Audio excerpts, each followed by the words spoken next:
Welcome back to the channel and a new mini-series on how we use composition in our street photography, and in this episode I want to go straight into the rule of thirds. If you aren't familiar with the rule of thirds, this is basically it. You take your frame and you break the image area up into thirds horizontally and vertically. Now, the textbook example of a rule of third is to place an important part of the image on one of the 4 intersection points, but what we find in our photography is that there are often a lot of key elements in a frame, so we tend to use the overall structure of thirds rather than the key intersection points all of the time.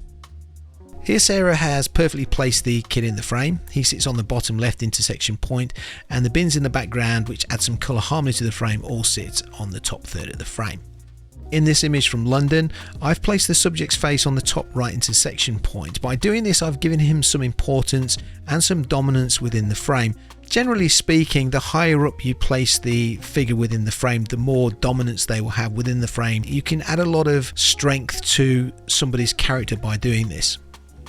People ask me sometimes, how do you learn to place images in the frame when you're working reactively? And I guess it comes down to experience and knowing what to look for in terms of space and placement. Sticking to one lens can also help because you get used to the spatial arrangement that the lens gives. And here with this photograph of this guy who's drinking and the girl running past him, I've managed to get the 2 main elements on opposing intersection points, and the top third line connects the 2 faces. This is similar to the last shot where we have 2 key elements at opposing intersection points and the top third line connecting the 2 subjects. The rule of thirds structure also helps to bring other elements such as the windows and tables into the frame. There's a lot going on in this photograph, and it's not really easy to locate the key elements of the frame, which are the girl's eyes. So I decided to place them on the top left intersection point so that we're drawn straight to them as soon as we look at the photograph. This is just a very simple use of the bottom left intersection point to give me a lot of space in the frame for the environment to come through. And one of the good things about thirds is it allows us to do this. We can use the rest of the frame to add something interesting.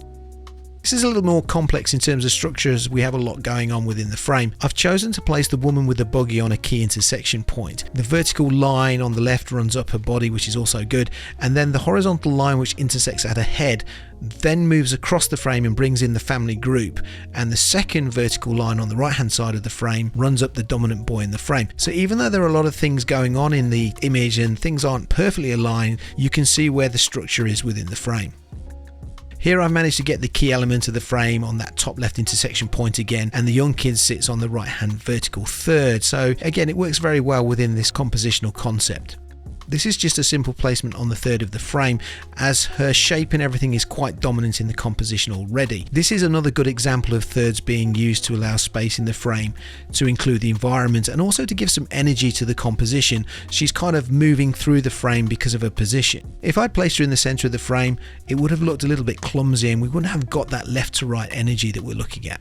Again, this photograph with so much going on in the frame is basically structured on the rule of thirds. The homeless guy is sitting on the left bottom intersection point, the woman with the rucksack sits on the right vertical, and this frames the guy walking up the stairs. So by structuring the image around this idea of the rule of thirds, even the most complex of images can have some sort of structure to them.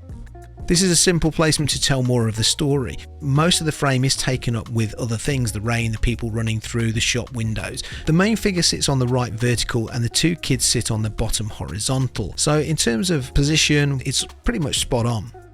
Sarah uses thirds a lot in her work, but she also incorporates both horizontal and vertical lines that run through the center of the frame, and this is used to bring in other figures and other elements within the picture. So for example, in this one, the main figure has been placed on the right vertical and the kid in the sea on the left, but it's the inclusion of the horizontal and vertical lines which brings the composition together. You can see how it brings in the other kids within the frame.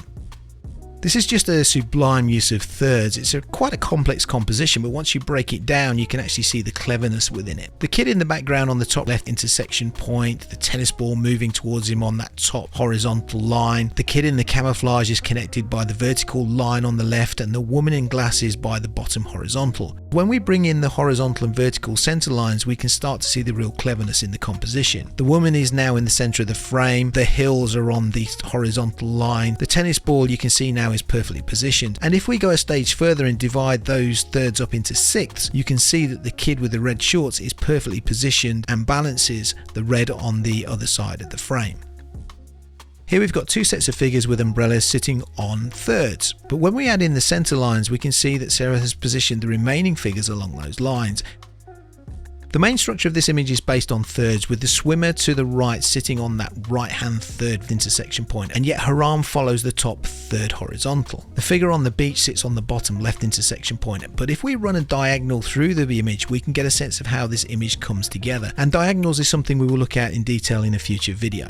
And this is just a simple placement of a figure in the frame on the top left intersection point, again to give her dominance within the frame, to give her strength within the frame. But when we add the center lines in, we can bring in the edge of the shot window, which then take our eye through the frame. But also when we bring the center lines in, we start to see the woman in the background with the expression, which for me actually makes the photograph.